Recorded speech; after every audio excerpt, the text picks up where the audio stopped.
So a lot of you have plans on moving to South Florida, but so much has changed here since 2020 that Florida is almost unrecognizable. So today we're going to talk about what those changes are. So this way you're totally prepared if you're making a move, moving here to South Florida.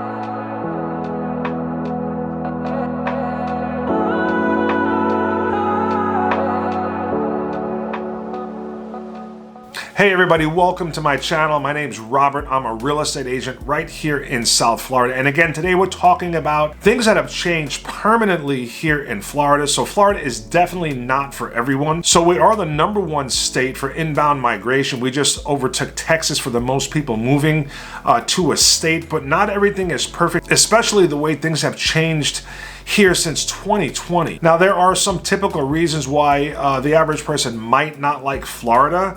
There could be the weather. Some people that actually vacation here during the winter months don't realize how hot it is during the summer, and then we have the hurricane season. So living here can be an entirely different scenario. And also depending on where you're moving from, I mean, if you're used to or like things being more fast-paced, Florida is a little more laid back. So it definitely takes some time to get used to. It really took me several years to kind of get used to the laid back atmosphere. I'm from New York. Things move so much quicker. So those are some normal factors, but in the last couple of years, things have changed drastically. They're not going back to what people thought Florida might be, and we'll start with the first thing, and that is the affordability. So affordability is absolutely a hot button topic and top of mind right now with locals here in Florida, because real estate prices and housing prices in general have gone up significantly. Well, they have been going up, but in the last few years, they have just skyrocketed, and it's really to the point where the average person and the wages that are paid here in Florida, you just cannot support yourself with the cost of living, especially when it comes to the housing. Now, I really don't think Florida is alone in this. I think this is in general across the country. Everything is more expensive. Housing is expensive, or as expensive as it ever has been everywhere across the country. So I don't think, Florida in general is any different, but South Florida in particular has really skyrocketed because of the amount of people moving here, the demand, and the limited inventory. So right now, the real estate market, people talk about a crash or a correction. That is not happening. It has not happened. We had maybe 1 or 2 months of kind of stabilization, right around the holidays, Christmas time, actually from June through December of 2022. But things right now in 2023 have picked up right where we left off in 2021, multiple offers on all homes. And, it's just a very competitive market. So it's very tough to be a buyer and to afford a home in general here in South Florida. Now, along with home prices, you need to factor in all the other costs involved in owning a home. And these are taxes,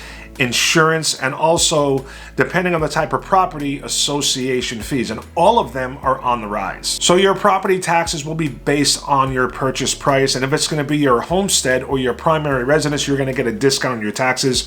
But make sure you understand that you're going to be paying a different amount than the owner or the previous owner. So when you look at the taxes, those will adjust after the first year. Now, homeowners insurance is another thing you have to keep an eye on. It's really kind of a mess right now in Florida. So rates have gone up significantly over the last couple of years. Now, this is due to natural disasters, it's due to fraud, a whole host of reasons, but you need to make sure you get with someone that knows the process, because we know a lot of homeowners that have seen their rates go up significantly. They're getting readjusted all the time. So make sure you know the ins and outs and what questions to ask. So the next thing we have to talk about are condominiums. So South Florida is loaded with condos, and you need to know about the bill that was recently passed. It's called Senate Bill 4D, or the Surfside Bill. So I'm not going to go into detail about the bill. I did a video about this that actually went viral because it's such a huge topic. I would check that out if you want to get some detailed information. But basically, since the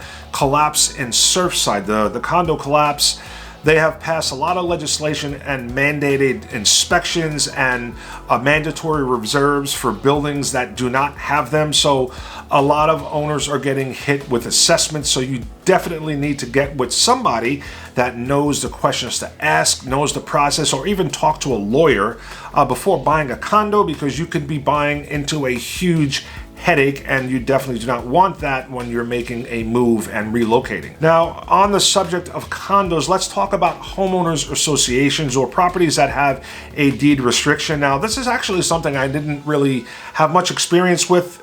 I lived in New York, never really dealt with an association. There's tons of them if you live in Manhattan with the co-ops and the condos. That's a different thing, but I'm talking homeowners associations. I also lived in Los Angeles. Didn't really have many associations there. If there was one, it was in a very ritzy and expensive area, but South Florida is loaded with homeowners associations. A lot of them are 55 and over communities, also gated communities, and condos, and the limited amount of co-ops that we have. So if you buy into a property that has some sort of an association or it's deed restricted, you're going to be limited as to what you can do in the property. Now, some buyers cannot stand the fact of having an association, and some buyers are okay with it. Now, what could they tell you to do? Well, colors of your house, if you're in a homeowners association, you can't just paint it any color you want. Some associations have color charts that you have to abide by, so you have to make sure you check with that. There could be a restriction on the type of vehicle you could own, like a work vehicle. Other restrictions have to do with age. If you're buying into a 55 and over community, you have to go by those rules as well. Things like fences or type of fence you can put up. All these things are contained in the governing documents. So if you're going to be buying into an association, make sure you get your documents and read through the rules and regulations and know what your rights and responsibilities are living in that particular association. All of them have different rules. So whether it's a condo, a co-op, or a homeowners association, make sure you get a copy of the documents and give yourself time to review them. So we have, again, people that love associations because they like the security. Sometimes you get amenities like pools and tennis courts and things like that. But other people do not want the added expense, and they do not want to have any association tell them what they can do with their property. And hey, that's their right. It's just a matter of the lifestyle you want to live and what's important to you. And last but not least, Florida is not that place that you might have visited 10 years ago with a little quiet, state where people just retire to. No, people from everywhere are moving here, all different age brackets, and that means one thing, and it is congestion. So I have never seen, at least South Florida, as congested and built up as I have seen it in the last couple of months. Traffic everywhere, construction everywhere, just a lot of congestion, especially by the beach. So these are things you must know if you're planning a move here to South Florida. Things have changed drastically. I don't think they're going back to a different time. They're not going to get cheaper, in my opinion.